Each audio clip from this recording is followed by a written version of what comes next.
Hey guys, today I'm going to tell you how to fix this Apple ID has not yet been used in the iTunes store or App Store. If you're using any iPhone or any iPad and you're facing this type issue that whenever you try to install any app from your App Store, you see an error that this Apple ID has not yet been used in the iTunes store. So let's see some possible fixes. So the very first thing is that you just have to go back and you have to make sure that you have a stable and the strongest network connection, and you have to also make sure that your VPN is not connected. So open your settings app here, go to general, then go to VPN and device management, and you have to make sure that your VPN is not connected. If you're connected to any VPN, just try to disconnect with that. So once you have disconnected your VPN, you have to go back, and now you have to open your app store, and here you just have to tap on your profile option in the top right, then tap on your Apple ID, and here you just have to verify yourself using your Face ID or your Apple ID password.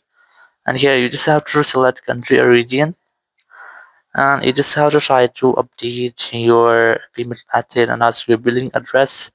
So let's say I'm gonna select this one here. Once you just have to try to select your own country region in which you're living, then tap on this continue option here, and here just select agree in the top right.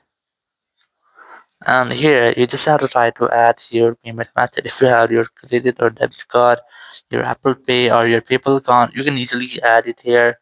Or you can also select the none option if you don't have the payment method. And once you have done, just enter your billing address, your phone number, your name, and after all, just tap on the done option in the top right. And your billing address and your payment method will be successfully updated to your Apple ID. Once you have updated your billing address, your issue must have to be fixed. Also, in some conditions, if your issue is still not fixed, there is the only way. You just have to try to contact with the Apple support team. So you know how to do that. You have to open your Apple support app. You can easily install it from your app store. You can use Apple support app. Select your iPhone from here, then select this more option. Here you have to select App Store, or you can also select iTunes Store. Let's say I'm gonna select App Store from here,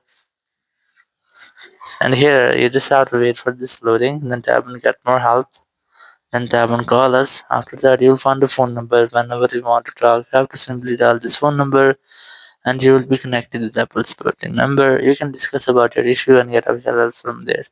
So after that, your issue will be fixed. Thank you very much for watching the video. Until next video, bye bye.